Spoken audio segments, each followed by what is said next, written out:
Hello friends, are के academy में आपका स्वागत है।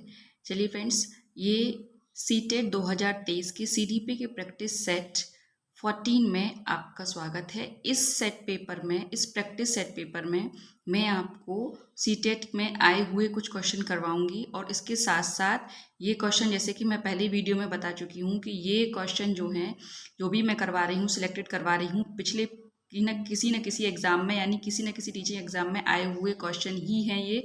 और हमेशा एग्जाम में ज़्यादातर ऐसा ही होता है कि प्रीवियस ईयर के क्वेश्चन से ही क्वेश्चन ज़्यादातर देखने को मिलते हैं।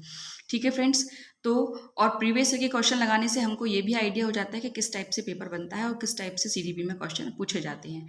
ठीक है फ्रेंड्स, तो ये प्रैक्टिस सेट आपकी सीटेट के साथ साथ यूपी टेट और सुपर टेट के लिए भी आपके लिए इम्पॉर्टेंट है। ठीक है फ्रेंड्स, चलिए फ्रेंड्स स्टार्ट करते हैं। नेक्स्ट, कल मैंने 446 क्वेश्चन करा दिए थे, आज 447 से स्टार्ट कराना है। चलिए स्टार्ट करते हैं। जैसे कि मैंने बताया भी था, ये जो मैं क्वेश्चन करवा रही हूँ, ये मैं किसी बुक से करवा रही हूँ आपको। ये एक बुक है, मैं बुक में से लेकर आई हूँ, जिसमें ज़्यादातर सारे प्रीवियस ईयर के क्वेश्चन पेपर ही दिए हुए हैं, प्रीवियस ईयर के क्वेश्चन ही दिए हुए हैं। तो फ्रेंड्स, ये उनके लिए भी वीडियो है जो बहुत सारे लोग ऐसे होते हैं जो बुक परचेज नहीं कर पा रहे हैं। आजकल वैसे तो सभी लोग ज़्यादातर कर लेते हैं, लेकिन हाँ, कुछ प्रैक्टिस सेट पेपर लगाने के लिए, कुछ प्रीवियस सेट पेपर लगाने के लिए बुक बहुत से तो ज़्यादा खरीदने से तो ज़्यादा बेटर है कि आप वीडियो खोल के एक देख लें और जल्दी से आपका रिवाइज हो जाए। ठीक है, इसमें आपके कोई पैसे, कोई चार्ज नहीं लगना है। ठीक है, तो चलिए फ्रेंड्स स्टार्ट करते हैं। नेक्स्ट फर्स्ट क्वेश्चन से, सर्वाधिक उपयुक्त जीवित, ठीक है, जीवित क्या है आपका, सर्वाइवल ऑफ द फिटेस्ट रहता है, ये सिद्धांत किसका है? ठीक है, ये सिद्धांत किसका है? लेमार्क का, डार्विन का, हैरिसन का या मैकडूगल का? तो ये फ्रेंड्स सिद्धांत है डार्विन का। ठीक है, तो ये क्या है, ये इस टाइप के क्वेश्चन सीटेट में कम पूछे जाते हैं, पर हाँ यूपी टेट, सुपर टेट में ज़्यादातर पूछे जाते हैं। चलिए नेक्स्ट है, निम्नलिखित में से कौन सा विकासात्मक विकार का उदाहरण नहीं है? विकासात्मक विकार का उदाहरण कौन सा नहीं है? आत्मविमोह, प्रमस्तिष्क घात, पर अभिघात घातज तनाव, न्यून अवधान सक्रिय विकार। ठीक है, तो कौन सा इसमें सही आंसर होगा? इसमें होगा पर अभिघातज तनाव, पोस्ट ट्रॉमेटिक स्ट्रेस। ठीक है, तो ये जो है आपका, इसमें सही ऑप्शन क्या हो जाएगा आपका? सी। फ्रेंड्स, ये 2014 में आपका पूछा गया था, फरवरी में जो एग्जाम हुआ था उसमें आपका पूछा गया था। ठीक है, तो चलिए स्टार्ट करते हैं नेक्स्ट पर। इनमें से कौन सा सिद्धांतकार यह मत स्पष्ट करता है कि बच्चे अपनी वृद्धि व विकास हेतु कठोर अध्ययन करते हैं? ये किसने बताया था? ये बताया था मैस्लो ने। ठीक है, ये भी सीटेट में आया हुआ क्वेश्चन है। ठीक है, ये किसने बताया था कि इनमें से कौन सा सिद्धांत यह मत स्पष्ट करता है कि बच्चे अपनी वृद्धि और विकास हेतु कठोर अध्ययन करते हैं? तो ये बताया था मैस्लो ने। सही ऑप्शन होगा बी। नेक्स्ट, जीन पियाजे के संज्ञानात्मक विकास की अवस्थाओं के अनुसार, जिसे पूर्व प्रत्यात्मक काल जाना जाता है, निम्न में से किससे संबंधित है ये? तो ये किससे संबंधित है? इंद्रिय गति अवस्था से, मूर्त संक्रिया अवस्था से, पूर्व संक्रियात्मक अवस्था से या औपचारिक संक्रिया अवस्था से? सो फ्रेंड्स इसका आंसर होगा सी, पूर्व संक्रियात्मक अवस्था से। नेक्स्ट है 451, वंशानुक्रम के संदर्भ में निम्न में से गलत कथन कौन सा है? फ्रेंड्स, ये हरियाणा में जो टेट हुआ था उसका आया हुआ क्वेश्चन है ये, कि वंशानुक्रम के संदर्भ में निम्न में से कौन सा गलत कथन कौन सा है? बताइए इसमें से वंशानुक्रम के संबंध में। तो ये है डी, इसमें रुचि, अभिवृत्ति, पसंद, नापसंद, मस्तिष्क की संवेदनात्मक भावनाएं समावेशित होती हैं। तो ये फ्रेंड्स जो आपका ऑप्शन है ये क्या है? गलत है। नेक्स्ट है 452, क्या है? बाल्यावस्था की प्रमुख मनोवैज्ञानिक विशेषता क्या है? बाल्यावस्था की प्रमुख मनोवैज्ञानिक विशेषता है कि सामूहिकता की भावना। ठीक है, बाल्यावस्था में सबसे प्रमुख विशेषता होती है कि उनके अंदर क्या होता है? सामूहिकता की भावना होती है। वो क्या होते हैं? बहुत सारे बच्चों में खेलना पसंद करते हैं। ठीक है, ज़्यादातर मतलब समूह बना के खेलना पसंद करते हैं। ठीक है, ग्रुप बना के खेलना पसंद करते हैं। चलिए नेक्स्ट चलते हैं। किशोरावस्था में संवेगों की तीव्रता किस प्रकार प्रकट होती है? संवेगों की तीव्रता किस प्रकार प्रकट होती है? प्रतिकूल पारिवारिक संबंध में, या फिर व्यवसाय की समस्या, नई परिस्थिति के साथ समायोजन, उपरोक्त में से सभी? तो ये डी ऑप्शन सही होगा इसमें। किशोरावस्था में संवेगों की जो तीव्रता है किस प्रकार प्रकट होती है? प्रतिकूल पारिवारिक संबंध में, व्यवसाय की समस्या से भी और नई परिस्थिति के साथ समायोजन से भी, इनमें ये चीज देखने को मिलती है। नेक्स्ट है पद, संवेगात्मक क्रांति किस अवस्था से अधिक जुड़ा हुआ है? संवेगात्मक क्रांति जो है वो किशोरावस्था से अधिक जुड़ा हुआ है।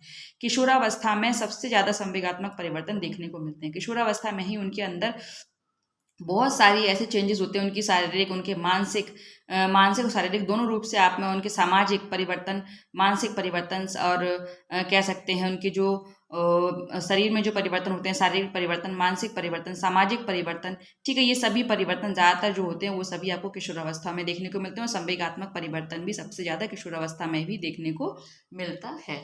ठीक है फ्रेंड्स, नेक्स्ट चलते हैं। नेक्स्ट क्वेश्चन क्या कहता है, व्यवहार का संवेगात्मक पहलू निम्न में से संबंधित है। व्यवहार का संवेगात्मक पहलू किससे संबंधित है, सीखने की संज्ञानात्मक पक्ष से, सीखने के भावात्मक पक्ष से, या सीखने की क्रियात्मक पक्ष से, या सीखने के मनोवैज्ञानिक पक्ष से।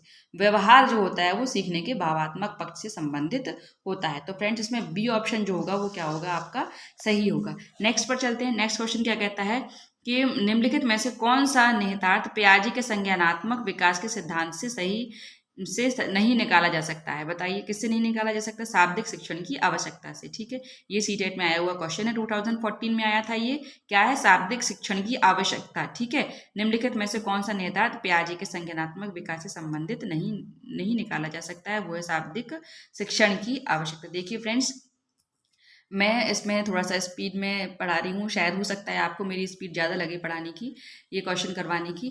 तो फ्रेंड्स मैं यही चाहती हूँ कि आपको कम से कम टाइम में ज़्यादा से ज़्यादा कंटेंट मिल सके, आपका टाइम भी कम वेस्ट हो और आपको ज़्यादा से ज़्यादा चीज़ें आपको सीखने को मिल जाएँ। ज़्यादा चीज़ें जो हैं आपकी वो आपको ज़्यादा से ज़्यादा कंटेंट, ज़्यादा से ज़्यादा ऐसे क्वेश्चन जो आपके प्रीवियस ईयर में आए हुए हैं वो आपके सारे इसमें कवर हो जाएँ।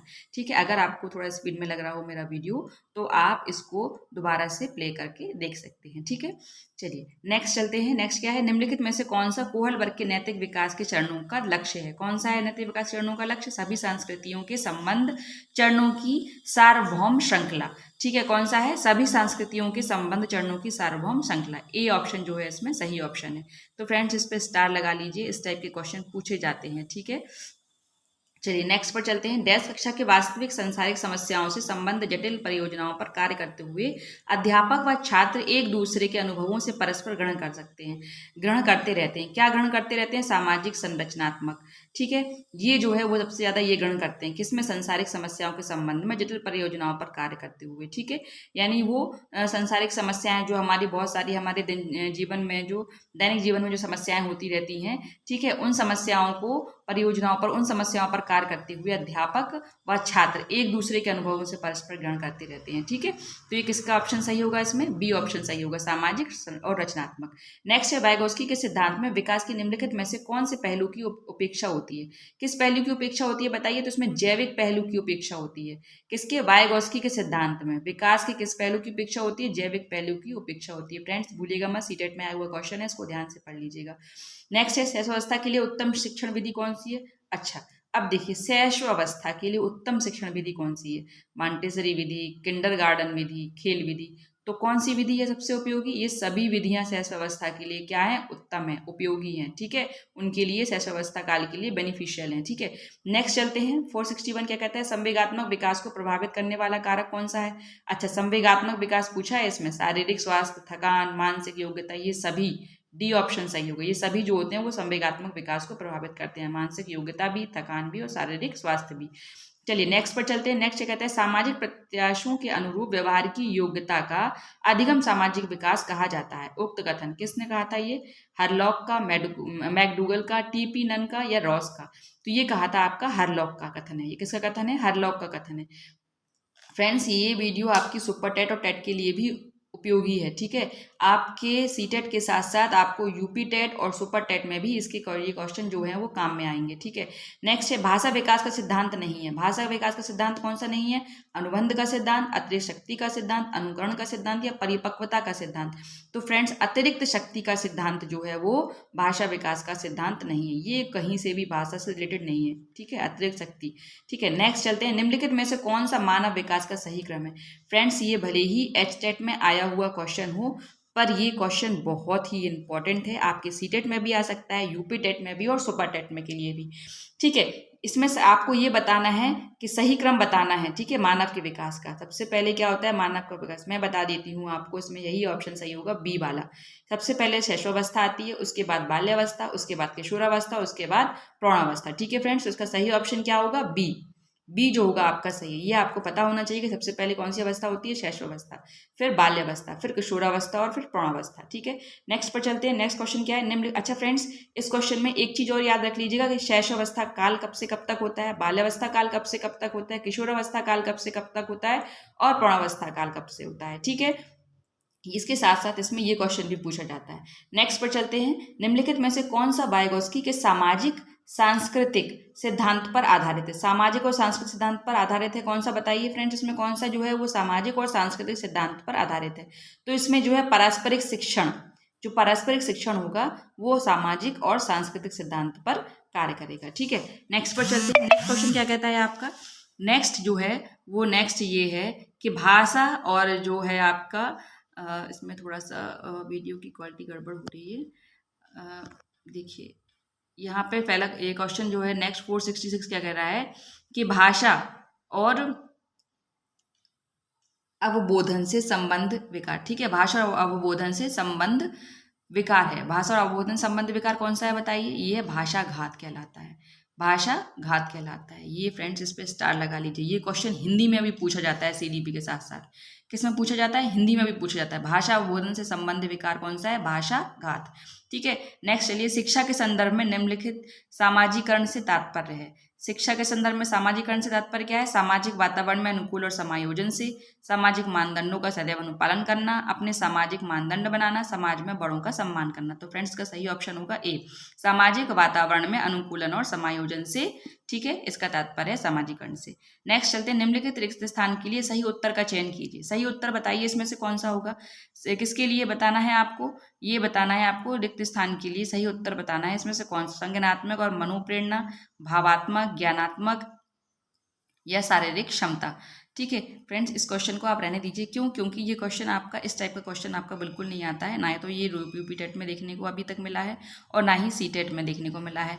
ठीक है, तो फ्रेंड्स इस क्वेश्चन को आप हो सकता है तो आप चाहें तो इसको स्किप भी कर सकते हैं। ठीक है, तो वैसे इसका आंसर सी होगा, भावात्मक, लेकिन आप चाहें तो इसको स्किप कर सकते हैं। ठीक है, आपको इसमें स्किप कर सकते हैं। क्यों कर सकते हैं स्किप? क्योंकि इसमें इतना ज़्यादा इस क्वेश्चन का इंपॉर्टेंस नहीं है। नेक्स्ट चलते हैं। मानव विकास के संबंध में कौन सा कथन गलत है? अच्छा बताइए कौन सा कथन गलत है मानव के विकास में? यह परिपक्वता तक चलता है, यह सतत प्रक्रिया है, यह परिवर्तनों का प्रगतिशील क्रम है। मानव का विकास मैंने बताया था एक सतत प्रक्रिया होती है। ठीक है, जीवन पर्यंत चलती रहती है। ये गलत ऑप्शन है, गलत पूछा था। इसमें क्या पूछा था आपसे? गलत पूछा था। गलत कौन सा? तो ए वाला जो है वो गलत है। ये कह रहा है कि यह परिपक्वता तक चलता है। नहीं, विकास की प्रक्रिया जो होती है वो जीवन पर्यंत चलती रहती है, सतत प्रक्रिया होती है। ठीक है, नेक्स्ट चलते हैं। आपका एक किशोर के शारीरिक विकास का मूल्यांकन किया जाता है। शारीरिक विकास का मूल्यांकन किसमें किया जाता है? उसके शरीर की ऊंचाई और भार के द्वारा, उसके हाथों और पैरों की लंबाई के द्वारा, उसके द्वारा किए गए शारीरिक कार्यों के द्वारा, उसके कंधों की चौड़ाई के द्वारा। तो फ्रेंड्स सही ऑप्शन इसमें क्या होगा? सी, उसके द्वारा किए गए शारीरिक कार्यों के द्वारा। चलिए नेक्स्ट चलते हैं। किशोरावस्था में संज्ञानात्मक विकास की विशेषता क्या है? किशोरावस्था में संज्ञानात्मक विकास की विशेषता जो है वह तर्क के साथ समस्याओं के समाधान की योग्यता में वृद्धि। किशोरावस्था में उनके अंदर किसी भी समस्या को सॉल्व करने के लिए, कोई भी उनके पास परेशानी हो, कुछ भी, उसको उससे निपटने के लिए उनके अंदर तर्क शक्ति का विकास हो जाता है। ठीक है, वो तर्क की योग्यता की जो है उनमें वृद्धि हो जाती है। ठीक है, तर्क योग्यता की, तो वो तर्क के साथ हर समस्याओं का समाधान कर लेते हैं। नेक्स्ट है। किसी व्यक्ति में विकास का प्रतिमान निम्नलिखित में से किस क्रम का अनुसरण करता है? किसका? विकास का प्रतिमान। ठीक है, बाहर से भीतर, एक पार्श्वीय या शीर्ष पदीय, आपादीय या विशिष्ट से सामान्य। तो फ्रेंड्स शीर्ष पदीय होता है। ठीक है, ऊपर से नीचे की ओर होता है विकास। ठीक है, चलो नेक्स्ट चलते हैं। एडोल्सन पुस्तक के लेखक हैं। एडोल्सन पुस्तक के लेखक बताइए कौन है? ये है स्टेनले हॉल। फ्रेंड्स ये क्वेश्चन बहुत इंपॉर्टेंट है, ये सीटेट में आ जाता है कई बार। ठीक है, ये एक टाइप से नहीं कई टाइप से बन जाता है कि जो स्टेनले हॉल हैं ये किससे संबंधित हैं? तो एडोल्सन से। किस अवस्था से संबंधित है? एडोल्सन से संबंधित हैं। ठीक है, अच्छा ये भी पूछ लिया जाता है कभी कभी कि जो ये किसने कहा है कि आपकी सबसे ज़्यादा समस्याओं का काल, सबसे समस्याओं की जो कहते हैं सबसे ज़्यादा संवेगात्मक परिवर्तन किस अवस्था में देखे जाते हैं? तो उन्होंने कहा था ये किशोरावस्था में देखे जाते हैं। तो ये भी इस तरह से पूछ सकता है। तो किशोरावस्था का अध्ययन किसने किया था? तो ये बोल सकते हैं स्टेनले हॉल ने। इनकी पुस्तक कौन सी है? स्टेनले हॉल ने। एडोल्सन पुस्तक के लेखक कौन है? Stanley hall. ठीक है, तो ये भूलेगा मत। देखिए फ्रेंड्स, अब इसमें यहाँ आ जाता है कि किस आयु काल में मानसिक विकास अपनी उच्चतम सीमा पर, मानसिक विकास अपनी उच्चतम सीमा पर किस आयु में होता है? 15 से 20 वर्ष में मानसिक विकास जो होता है वो अपनी उच्चतम सीमा पर होता है। नेक्स्ट पर चलते हैं। दो बालकों में समान मानसिक योग्यताएं नहीं होती। उक्त कथन किस मनोवैज्ञानिक का है बताइए। ये हरलॉक का कथन है। किसका है? हरलॉक का है, क्योंकि इन्होंने ही बताया था कि दो बालक के अंदर मानसिक योग्यताएं कैसी होती हैं, भिन्न भिन्न होती हैं। ठीक है, उनके अंदर जो मानसिक योग्यताएं होती हैं वो समान नहीं होती हैं। आपने भी देखा होगा दो बच्चों में सभी बच्चों के अंदर अलग अलग मानसिक योग्यताएं होती हैं। ठीक है, नेक्स्ट है किशोर अवस्था में चरित्र निर्माण की प्रक्रिया, जो कि अवस्था संबंधित है, किससे संबंधित है ये बताना है आपको। परंपराओं को धारण करने की अवस्था है, आधारहीन आत्मचेतना अवस्था है, या फिर आधारयुक्त आत्मचेतना अवस्था है, या फिर स्वकेंद्रित अवस्था है। तो फ्रेंड्स ये आधारहीन आत्मचेतना अवस्था है। चलिए नेक्स्ट चलते हैं फ्रेंड्स। नेक्स्ट क्वेश्चन क्या कहता है, किशोर अवस्था की मुख्य विशेषता निम्न में से कौन सी है? आत्मगौरव, सामाजिक प्रवृत्ति, रचनात्मक या आत्मचेतना। उस सबसे ज्यादा इंपॉर्टेंट इसमें से ऑप्शन के अकॉर्डिंग जो है वो आत्मचेतना जो है सबसे मुख्य होती है। नेक्स्ट चलते हैं फ्रेंड्स, क्या कह रहा है, किशोर अवस्था के आकस्मिक विकास का सिद्धांत कब और किसने किया? आकस्मिक विकास किशोरावस्था का, तो ये किसने किया? देखिए, किशोरावस्था से कोई भी क्वेश्चन आ जाए और राइटर का नाम कुछ पूछ लिया जाए, राइटर दे दिया जाए ऑप्शन में, तो आपको क्या लगाना है? स्टेनले हॉल ही लगाना है। फ्रेंड्स ये क्वेश्चन बहुत इंपॉर्टेंट है। किशोरावस्था और स्टेनले हॉल से रिलेटेड जो कई क्वेश्चन बन जाते हैं, और वो जरूरी नहीं है कि एक ही टाइप से पूछ ले, कई टाइप से घुमा फिरा के पूछ लेगा। बस आपको इतना याद करना है कि स्टेनले हॉल जो है वो किशोरावस्था से रिलेटेड है, और जो किशोरावस्था का पुस्तक लिखी थी, एडोलसेंस जो पुस्तक लिखी गई थी, वो भी स्टेनले हॉल ने लिखी थी। ठीक है, नेक्स्ट किस चलते हैं। नेक्स्ट क्या कहता है, सामाजिक और एवं संवेगात्मक विकास साथ साथ चलते हैं। ये कथन किसका है?